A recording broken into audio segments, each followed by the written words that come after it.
Hi, everyone. Welcome to the Fullest podcast. I can't wait to share with you about our guest today. She is the co founder and CEO of a company that I absolutely love and look up to called Vitruvi. And her name is Sara Panton. Hi, Sara. Hi, thank you so much for having me. I'm so happy to finally have the opportunity to connect with you virtually, even, but so lovely to meet you and chat because I'm really looking forward to learn more about Vitruvi and how you got started and kind of pick your brain too, just about like building a brand. You've built a very beautiful, elevated brand and you've done a beautiful job. So I'm really excited to learn more about how someone does that. Awesome. Well, it's probably my favorite thing in the world to talk about, so I'm very much looking forward to Cool. it. So where are you right now? Where are you based? Well, right now I am in Vancouver, Okay. Canada, and I didn't know this was gonna be recorded, so I was unpacking boxes. I'm in the middle of moving and setting up a new office for our team, so, I'm in Vancouver, Canada. It's where our head office is, and I'm based Okay, here. cool. Well, you look Yeah. beautiful having moving in the middle of moving boxes. That's awesome. Isn't it moving? I thought I could maybe do this walking with headphones in, but no, Yeah. we're here. We're present. It's moving, so it's way better. Yeah. So, okay, so you guys are based out of Vancouver. Um, Tell us a little bit about, so your co-founder, did I hear at some point that you started the company with a sibling of yours or a family member? Yes, yeah. So, my co-founder is my brother, only sibling, my only brother. And Sean and I started the company about 6 years ago from inception and sort of the idea of it, and we've been running it full time for the last 4 years with our team here in Vancouver, Oh my Canada. gosh, family business. How's that? First generation family business, so we're just figuring it all out. Our parents didn't have a background in business. Our mom is a teacher and our dad was a police officer. So we're really just figuring all this out with some amazing mentorship and an incredible team. So yeah, it's pretty neat building a business with a brother because it allows for a level of dialogue that's really Yeah. transparent. At the end of the day, we love each other. And so I think it's allowed us to scale as quickly as we have is because we can just work through problems and work through issues in real time. And we've always been friends. We've always been close. We grew up in a super small town. And from early days, sort of like, okay, we're going to be friends and we can play together, or it's going to be really boring. And so we just decided we'll be That's friends. so fun. So you grew up in Canada, I'm assuming? Yeah, we grew up in Canada on an island off the coast of Vancouver called Vancouver Island. And we grew up in a little farming community near My Chosen. husband went to, You- Shawnigan Lake. It's a border Oh, Vancouver awesome. Yeah. Island. Yeah. Quite a few friends that went there. I did not go to school as nice as that, but I was in a little farming community called Machosen, and that's where we grew up. But it's a really beautiful island, and we just grew up with an appreciation of nature, and our parents moved us there to be closer to the earth, and they believed in living naturally, and that it was important to be outdoors and outside, and so I think it really facilitated an organic, for lack of a better word, interest in health and wellness in the way that both Sean and I prioritized it growing up. Which obviously segued into the company that you created. But what were you doing before Vitruvi? So growing up in a small town and not having any kind of role models that showed what business could be was interesting. I knew that I wanted to help people, and I knew that I wanted to sort of work for myself or be able to travel or have flexibility. But at the time, I hadn't traveled globally, but I was really interested in wellness and I was really interested in health and very curious about other parts of the world.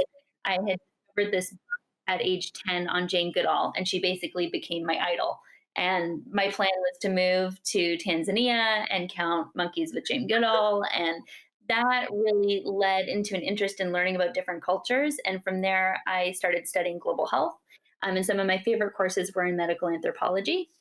And so that looked like learning about different health and wellness practices from different cultures, the use of botanicals, the importance of ritual, and just a genuine curiosity. And that led to me finishing a degree in global health and then going on to study preventative medicine. And the company Vitruvi started as a project in my first year of med Oh my school. gosh, how wonderful. And just learning about the power of essential oils, or what exactly was it that took you from preventative medicine to essential oils?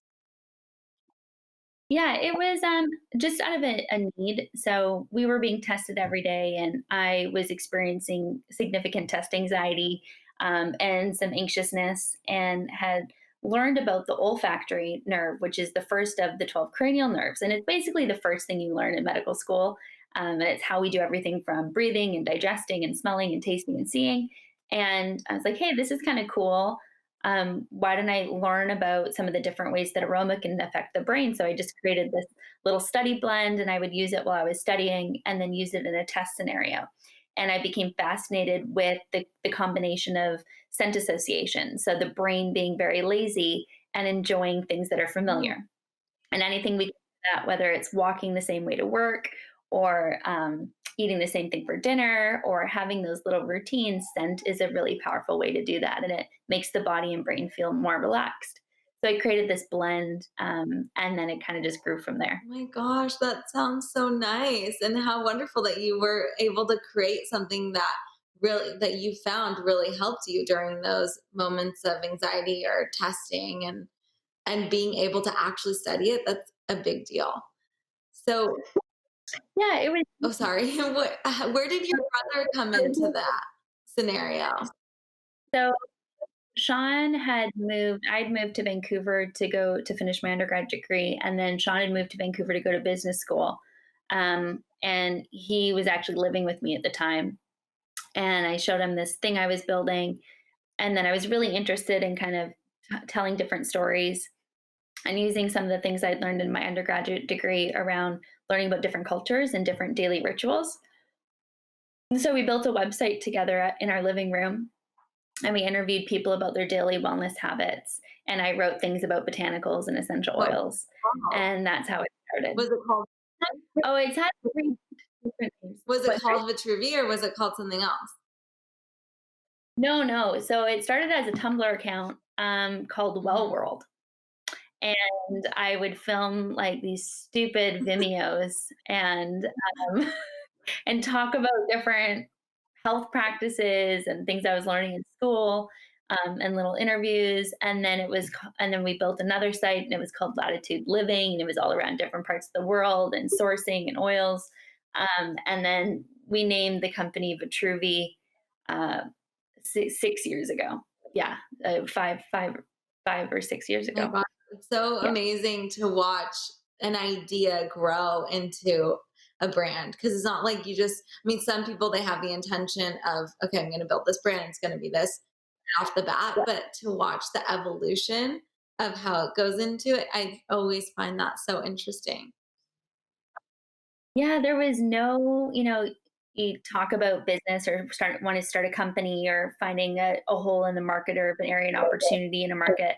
And industry. That was not the story of Vitruvi. The story of Vitruvi was pure passion, pure interest, learning late at night, asking anyone I could that had a semi interesting life about what their daily rituals were, and mixing and blending product late at night in my kitchen. So it was really kind of, I would say that Vitruvi is the epitome of the like the relentless pursuit of optimism and the true belief. Oh, sorry, my dog might jump up here. The true belief that you create your Mhm. life, and if you have enough energy and enough determination, you can kind of make most things Mhm. happen. So I'm interested, since you studied just rituals and practices of different cultures. What about essential oils? Like, are essential oils prevalent in most cultures, or what cultures? I don't know if you know this, but what cultures used essential oils in their daily lives, or what stood out to you? Yeah. Well, basically a derivative or a version of plant medicine in most cultures around the world, and that can look like anything from tea ceremonies to using tea tree to help with soldiers and tribesmen in Australia. Like there's different nuances of the way that plant material has been used, from both a medicinal perspective as well from a beauty or a ritualistic type perspective. So some of my favorites are, it's said that Cleopatra used geranium oil during for beauty rituals, and so I like using that because everyone can use kind of some goddess energy. Uh, and then different botanicals with the use of frankincense, being around since biblical times, and that use of ceremony. And so there's this neat thing about the connection of centuries and the connection of taking traditional botanicals and repurposing them in a way that's modern and approachable and that fits with the aesthetic of our community and customer, that allows them to have a piece of that. One of my favorite things that I was learning about and continue to be very curious about is this sense of having something that we do every day and how we transform Mhm. space. So live in a small home, or I traveled to Kenya and you'd see one hut, and it's amazing the way that you can transform a space through the ritual of making chai tea and how that changes the aroma of an area, or having peppermint tea or green tea. I did ceremonies in Japan and learning about the different aromas and yuzus and citruses that are used there, and this beautiful balance of bitter and citrus and sweet, and the way that we can create ceremony and how important that is. And I am a strong believer that wellness and practices that are good for us should be easy and intuitive and simple and Mhm. affordable. And that so often we can get on this hamster wheel of juice cleanses and yoga retreats and fasts. And I think that oils and scent is a beautiful and simple way to transform and to feel like you're really transforming an area for you to nourish yourself. It totally makes sense. And I mean, it's really interesting the way you put it, because when you said that you can like create a scent that'll like essentially, I think this is what you were getting at. Like if you go on a daily walk, but the scent can like kind of take you back to a moment in time or an experience that brought you joy or whatever brings you a sense of calm, and your brain associates that with the same thing. I mean, what an easy way to have that experience back, right? It's so cool. Exactly, and the way that we think about it, yeah, the way that we think about it and the way we design products is like creating a music playlist for your home with aroma. So the way that you would change the energy that you'd want in the morning with a morning playlist or an evening playlist, scent works the exact same way. So at Vitruvi, we create these scent schemas for different rooms of your house with different frequencies or different levels of Mhm. energy. And the brain likes that. So if you're waking up to the same scent, going to sleep to the same scent, in different areas of your home, transforming a living room from AM to PM. Aroma allows you to do that. I love that because I used to I read somewhere a while ago that if you like use your workout clothes for working out, but then you have your home clothes when you come from home from work or when you don't work from home at some point during this time. But just Yeah. having those moments where things are different or your body understands like now you're at home, you can unwind a little bit. It's kind of that same idea, exactly what you're saying. Mhm. And yeah, Yeah. it takes you to a place where you can let go or whatever it is that you want. I love that idea. And I think it's interesting too because I love Palo Santo and I use different types of incense or sage, but this I'd love for you to speak to the smoke, the aspect of that, the purity of these oils and the aromatherapy with essential oils versus using those types of ritual practices. And just, I don't know if you could speak to that. Yeah, I mean, the great thing about essential oils is that we're taking a pure form of a plant. So we extract it in a few different ways. With citruses, we use cold pressing. So we'll take the peel and just press it and the oil that comes out. And then we use steam distillation for any florals or herbal or wood. So we take a whole bunch of plant matter, add warm steam. The oils are volatile, so they evaporate in a steam pocket, and then it condenses and it's drained off. And so the neat thing about essential oils is that they're pure and clean. We're able to look at the purity and potency, and we get printouts of and third party testing of all of our oils. So we know exactly what's in each batch. It's almost like a fine wine. And then the neat thing about it, with not having to burn anything, is that the air in your home stays clean, and you're not dealing with smoke. It's also safer than a candle, especially when we're talking about the importance of using non fragrance or non synthetic fragrances. Um, Essential oils are a great option and alternative to that. And when you take a fragrance candle and then burn it, you're taking the synthetic and VOCs that might be in that and then heating them up in an enclosed space. So that's not good for our lung health, and the air that we're breathing in. So it's clean, it's simple, and it also makes them portable. So you can have the same aroma on the go. I used to travel a lot. So being able to have eucalyptus, or a ceremony blend with is actually an essential oil version of Palo Santo, smokeless, that allows you to have that same ritualistic experience. Does that answer your Yes, question? definitely. And I love that you got into the fact that yours are steam distilled because there are so many different types, like solvent. Can you tell us a little bit about why steam distilled might be superior to the other ones? And because I think solvent is a solvent a form of extraction? Yeah, it's a form of extraction where you're basically using a chemical to take that oil out. And so we use steam distillation and cold pressing because they're the most traditionally used and preserve the integrity of the essential oil. And when I went to Grasse in France and went to the oldest perfumeries in the world, that's where and how they used to make some of the most beautiful, luxurious perfumes in the world was through those two extraction methods.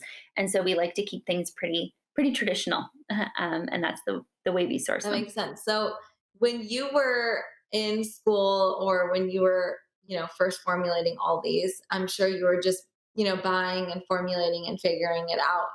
How did you go from sourcing that just from playing around with it to then going and sourcing from certain farms or wherever you currently source from for Vitruvi? I mean, it's a really big step. It's not like you can just like sit and Google, okay, I'm gonna like go find this one place. I mean, maybe you can, but it would take a lot of research.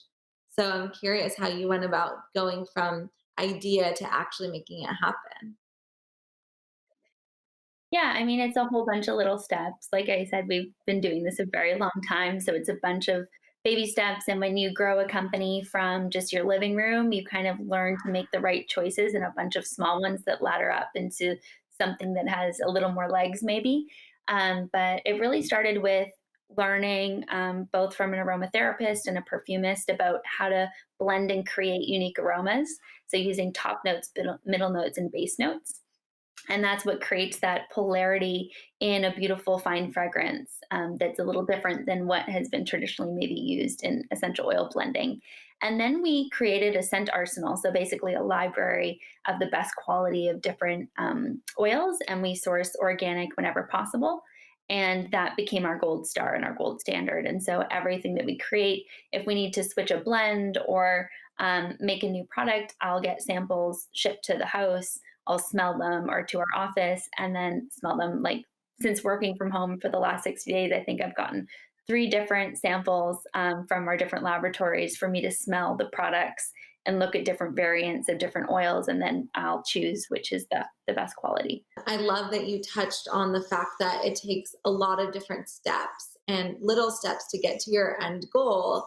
And a lot of times, starting a business or trying to reach whatever goal someone has, it can be so overwhelming. So I think it is wonderful that you said that. And I couldn't agree with you more. And to that point, I was asking a little bit about sourcing. And I love that you guys do third party laboratory testing, but how did you go and find the right farm or whatever it is? I hear a lot about Young Living essential oils or DoTerra, and they're very like pyramid scheme brands that, nothing against them, they have therapeutic grade and they've brought a lot of information to so many people. So I'm very grateful for them. I buy Young Living, I buy different types of oils, but I really as far as brand goes, I love the brand that you've created, and I love learning that you are also really intentional in your sourcing. And not everyone that's going to start a brand has a bunch of intention behind their sourcing. So, with having a lot of, intention behind that, it makes it complicated because it's not like you can just go anywhere and source an oil. You really have to trust where it's coming from. So did you travel there? How did you find these places that you partner with? Or do you guys have, land? I don't really know how it works. So I'm just curious how that process is. Yeah, so there's a few different parts, I think, to the question that you just shared. One, the essential oil industry, like you said, has been around for a very long time. There are big players like Young Living or doTERRA. They've done an incredible job, like you said, for awareness and helping people understand that. And also, they've done a great job of creating their own gold standard system. So, therapeutic grade messaging isn't something that's regarded as an industry, it's something that's created by those companies and a standard that they create and own for themselves. At Vitruvi, we believe in transparency in how we create products, as well as in how we source and using third-party testing, and not using claims that are made up by ourselves. So we believe in the importance of organic. We believed in the purity and potency, and we have a downloadable MDS form that you can print off for each batch of oil. That we know that our customers are incredibly educated and super smart. So we show them the purity and the potency of each oil, and they can see what they have for every. When we talk about, so that's the first part of the question. The second part, when we talk about the best places to source from, there are hotspots in the world that create a gold standard in certain oils. So, for example, we always source our lavender from France because they create the best lavender, in my opinion. And when I was early on this journey and traveling through France and going to Grasse, I fell in love with the French lavender. My grandma also used to use it, and French lavender was her favorite. And so I have a nostalgic piece of what lavender smells like from France, which is very different than an English lavender. There's other things like ylang ylang. There's three different grades of ylang ylang. We source the highest grade, and we source it from Madagascar because we that creates the highest quality, and the way and the time in the day that they pick that oil smells better. So I'm sure it would be a lot easier on our operations team if we didn't have such a high standard for the types of oils we source. But it's very true, and always 100% pure. And like I said, always certified organic if we can. And we're working on building that out throughout our whole scent scheme. And to your final point, I think that one of the most important things when you're starting a company is having operating principles and things that are you're going to hold yourself to regardless of what size you're at. And quality of products is just a given to us. And we are really still on our journey of what we want that experience to be like for our customer. I love the Stephen Covey quote, begin with the end in mind. And that's how I start every day. And my vision for the company is very much the same today as it was 6 years ago. And we're only three rings up the ladder of where I think and the vision for what we're creating. One of our core values at Vitruvi is how you do anything is how you do everything. And that's a testament to taking those small steps. And the way that you send an email to me is the same as how you decide with a purchasing order for your Q4 assortment. Everything needs to be done with intention, with calmness, with the right thought, and the right energy. That's beautiful. I love that you put it out there for your customers to decide and you trust that they know what's best for them and they're going to decide what, the quality of your oil is rather than coming up with a specific name for whatever it is. I think that's really great. It speaks a Yeah, lot to your brand. yeah, we obviously are the experts and we know what's great, and we wouldn't sell or create a product that wasn't what we believe is best in class and the best in the world. But we believe in being able to see what we're creating as well. And just for me, I believe it's really important for people to understand what's going on in their body, what they're breathing in their air. And I'm working with a few different campaigns to help with transparency in personal care products.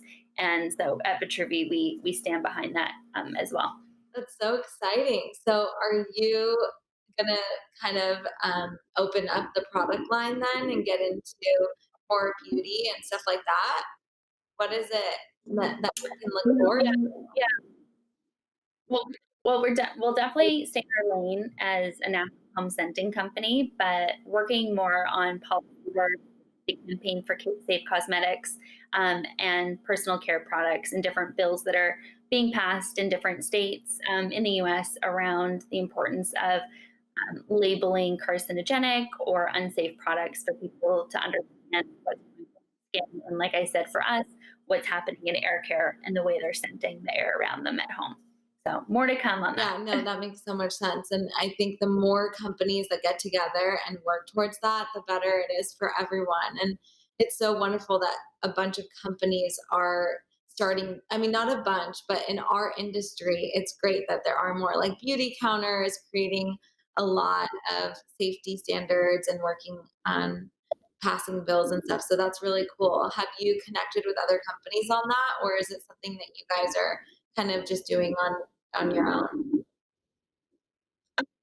No, it's a group of us. Youth Counter included, others like Seventh Generation, Burt's Bees, OSEA. There's a number of different players in that. That's so fun. So, okay, so you start Vitruvi, you're super passionate about the olfactory system, and you get into essential oils and transforming the space in your home, which is amazing what you guys are doing, especially now. Everyone's indoors, and it's so important to be mindful of what products you're using at home. So, it's great that you guys are really, just a, a huge part in getting that message out there. I really see your brand as at the forefront of that. I'm curious how you go from that to building this amazing direct to consumer platform. And as someone who's passionate about wellness and starting these websites that are about rituals and interviewing people, that's so fun. But obviously, it's a totally different landscape when you're talking about strategy and where you're gonna, invest your time and effort and finances in as a brand as you grow. So I love learning about how different founders navigate that landscape and how, obviously a lot of it's trial and error, but what did it look like? Did it look like hiring someone onto your team that really understood that landscape? Did it look like you and your brother really figuring that out together? I'm so curious. We started with no cash. We had one mentor who wrote a very, very small check, and that's what I dropped out of med school for, which at the time seemed like a lot, but really wasn't. And Sean stopped business school. Um, and I think that starting and having to be accountable to every decision that we made, we didn't raise a bunch of capital like some companies do today, made us really discerning and made us listen to our customer from a very early stage. And we actually didn't start as a D2C brand as heavily as we are weighted today because we couldn't afford to. It just to pay to play, to be able to be online and create that shipping experience and the way that you need to speak to customers on different platforms. So we started with an amazing boutique business, and working with boutique owners, most of which were female owned, throughout the US and Canada. And that's how we built our business because they would pay before we would ship. And so they'd pay, we'd ship it that day or the next day. And they became brand advocates really for us. And when people go into a shop like that, they usually have a personal relationship with the owner. They're more interested in learning the story of a company. And that's really where we grew from there. We got into a few sort of boutiques that were kind of more trend setting, where some of the larger retailers learned about us, and brought us on. And that was a really big learning curve because a major retailer like a Nordstrom or an Urban Outfitters will treat you very differently than a boutique in California. So that was a moment in time when I would say if you're transitioning to that state as a company, get people that have done it before, and have some experience with dealing with those larger retailers. I wanted to be in Nordstrom so bad, that I emailed them every 21 days for 6 months, I think. So it was really just about making it happen. Our boutique business was built when I was still doing customer service.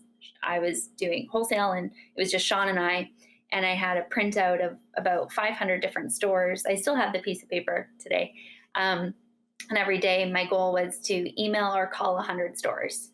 And so I would cross off, as many as I could do in a day. Usually it became around 50 between mixing and blending our own oils, and it became just a numbers game and looking into different cool boutiques and shop owners, and then emailing them and calling them. So um, you have to be okay with feeling uncomfortable and feeling like you're asking something of someone. And that was a huge learning curve for me in starting it out. So to answer your question, started small, started with boutiques, grew our retail business. As that happened, our online business grew, and we have a whole digital team now that runs that, and that's the majority of our business. So are you in those Yeah. retailers or those boutiques today? Yeah, we still have a incredible boutique business that's run by Danica on our team, and our major retail stores is run by Steph. She was our first employee and still runs that entire part of the company today. So they run those parts of the business, and it's an incredibly important part of what we do. But we've obviously grown our direct business, as well as our Amazon business has grown disproportionately larger. On Amazon? Was Yes. it difficult to, um, I'm curious, we're on Amazon too at the fullest. We have our own products.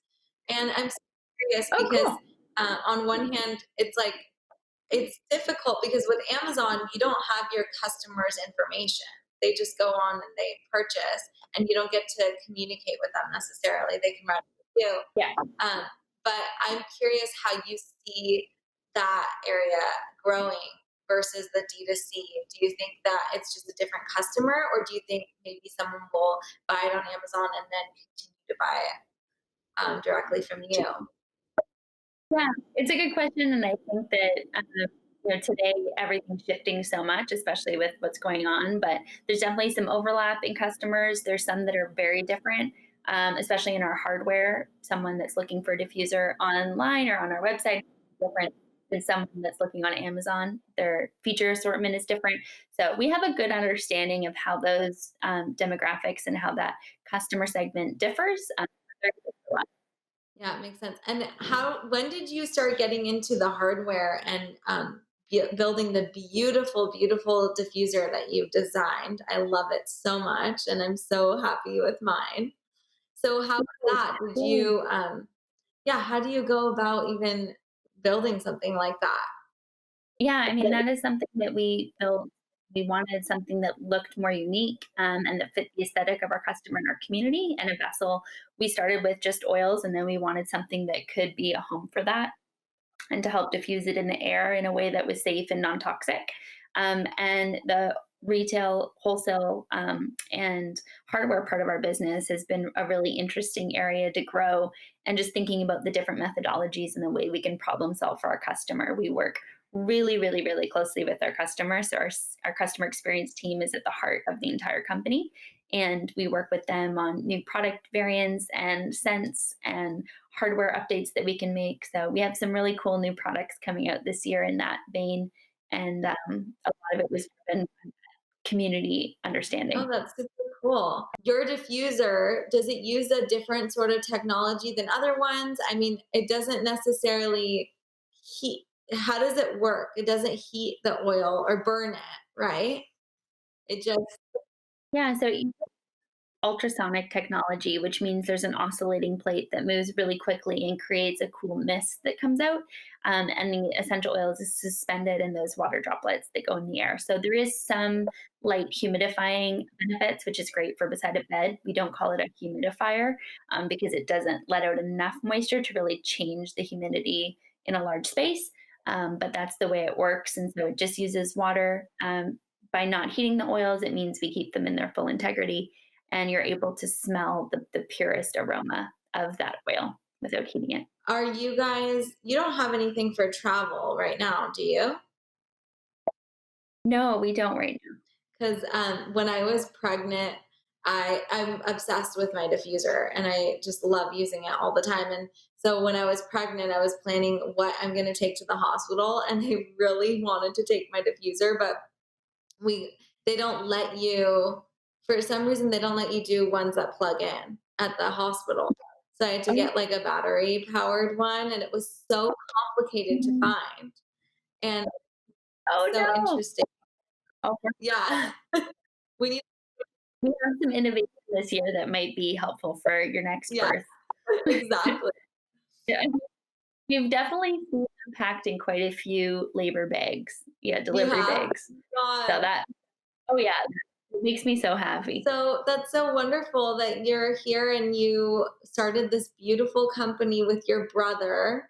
What a transformational Mhm. experience. I got into business because I really believe in using business as a path to awakening and really coming as a place where you're coming together with your employees. You're each coming into the workplace, even not right now, virtually, however it may look, with your stuff, and you bring your baggage together and you work through it together, and then you're connecting with your customers. I mean, it's just such a beautiful way to look at transforming as a person. And I'm sure you've experienced that. Just you're not the same person as you were 6 years ago, and what you've gone through, and the type of leader that you probably are. So I'm curious if you have any sort of insight into an experience or what sort of ways that you've transformed as a business owner.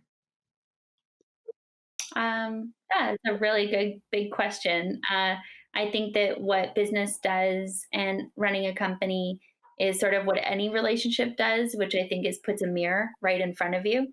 And when you are responsible for the livelihood of others and for a team, you need to get your shit straight and own it. And so it's really an entrepreneurial mindset to me is one of vulnerability, but also checking yourself and just keeping a level head. And I think that one thing that's really important that I find I experienced as well as people that are starting a business is to know who your cheer squad is and who your mentors are, and to not get those two people confused. So it's important to have the people around you that will cheer and support you no matter what, like your mom or maybe your best friend. It's also important to have people that have some industry specific knowledge or they can help you on your business journey. It's important to not get those two people mixed up. And there's people that just love you for you, and there's people that will love you for your business doing well. And be aware of what ring of the ladder those people are in, and what validation you're seeking from each party. So that's the first thing I would say. And then the second one is I would say a genuine curiosity about self betterment and yourself and being of service to others. And that as soon as you start a company or have an employee, it's not about you. It's never about you. It's about your customer and it's about your team. And so I try to walk into the office every day being of service to others and helping them, develop personally and professionally, as well as for a customer to have a great product. And so I think if you go into it with that mindset, business is, in my opinion, a way that you can better your community and your world. And it's the philosophy that at least I've taken as well as Sean. I can really tell. So it really comes through just speaking with you. And I really, really enjoy all of the different products that you put out. So thank you so much for taking the time to talk to us and share a little bit about your journey. I really appreciate it and hope you guys are staying safe and well during this really crazy time. Thank you so much for having me today and for Thanks so chatting. much. Bye, Sarah.